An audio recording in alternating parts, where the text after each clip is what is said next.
Welcome to another session in our series of When the Church Gets It Right, reminding us every week that the working definition of the church is that it's a human endeavor to organize and ordain the followers of Jesus.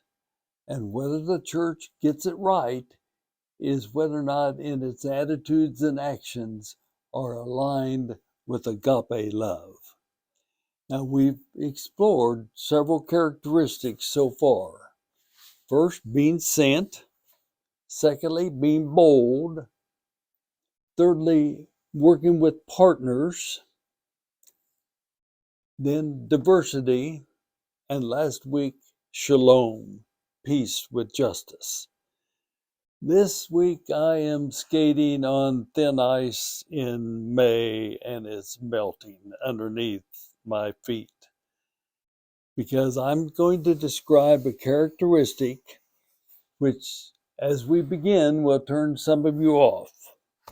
I invite you to hang with me as we explore the characteristic of the church getting it right when being conservative is one of the characteristics. Now you know why I'm skating on thin ice, don't you? I invite you to abandon the understanding of conservative as a description of a conservative as a political position or a political party. Some of us are political conservatives, some are not. What I want to consider is the meaning of this term in the context of faith, not politics. I really tried to come up with a different term to describe this characteristic, but none is as good as conservative when understood as a description of an individual or group that cherishes and respects traditional values and tends to evolve gradually, not abruptly. Let me state that again. A conservative is description of an individual or group that cherishes and respects traditional values and tends to evolve gradually, not abruptly. Now, persons in churches who are conservative are not fundamentalists who cling to positions and opinions which are the creation of human minds as if they were divine in origin, and a fundamentalist refuses to change. Faithful churches who are conservative cherish and respect traditional values and change gradually. Now, to me, the foundation of this understanding of conservative is twofold. First of all, let's remember that the church as an ordained and organized entity did not begin until 300 years after the death of Jesus. In those 300 years, the reference point, their anchor, was the life and teachings of Jesus, period. Therefore, conservatives cherish the traditional values revealed in the life and teachings of Jesus. I would offer that these cherished values include the Beatitudes, the parable of the Good Samaritan, the parable of the prodigal son, and the centrality of forgiveness in the journey of faith. Churches who get it right value and cherish these traditional understandings that are revealed in the life of Jesus.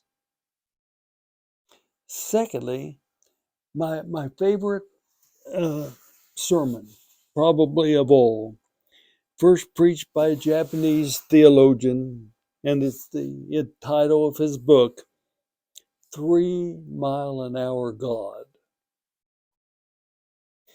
The message of that sermon is that God's speed is 3 miles an hour.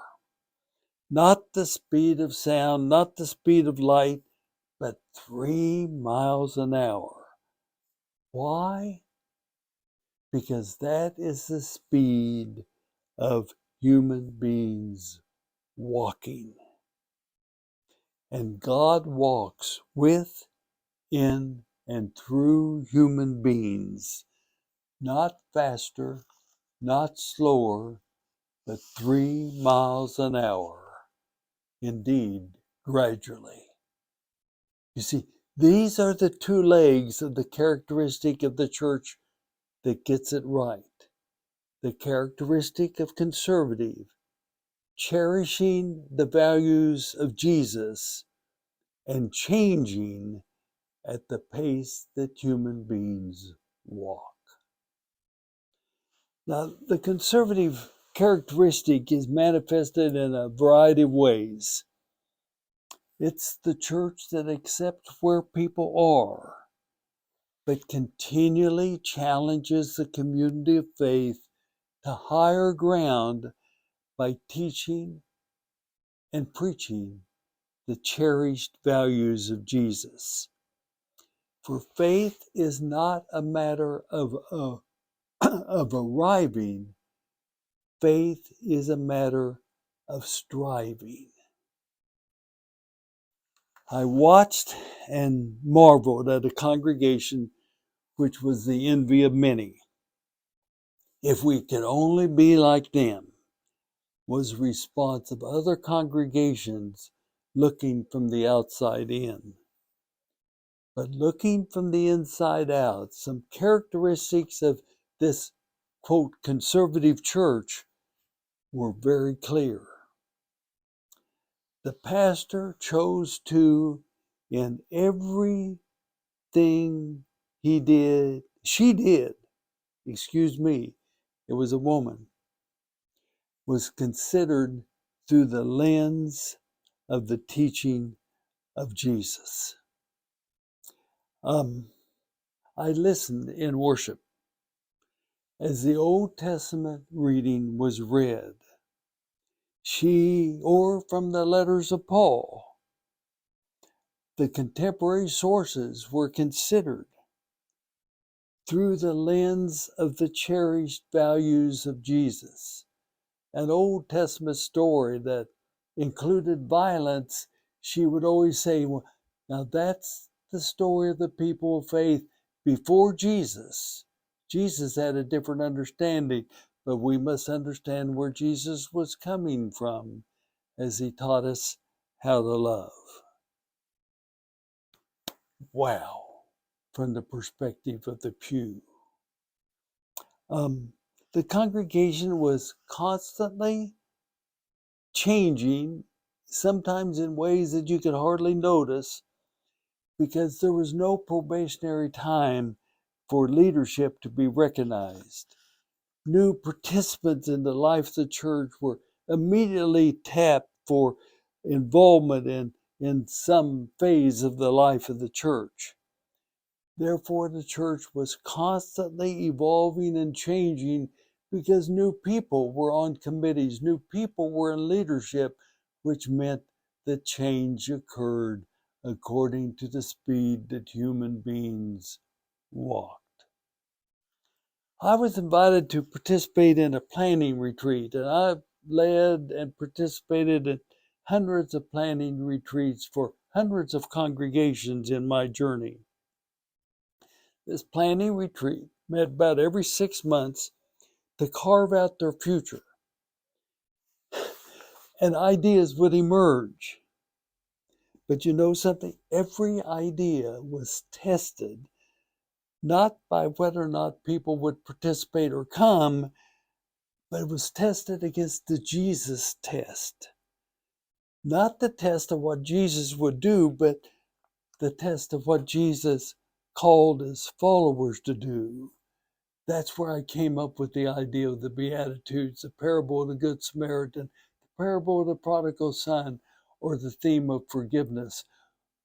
Those were listed as the Jesus test. Some ideas did not pass the Jesus test, but those that did became part of the future of that congregation, evolving gradually, never arriving, but striving, cherishing tradition, but never bound by tradition. Yes, this characteristic of being conservative is present when the church gets it right, holding fast to the cherished values of Jesus. Indeed, always being tested by the Jesus test and gradually striving 3 miles an hour as an ever-evolving community of faith. From that understanding, I've observed many congregations who got it right because they were conservative, cherishing the values of Jesus and evolving at the pace that human beings walk, because we worship a 3-mile-an-hour God. A lot to think about. First of all, what is your response to this understanding of being conservative?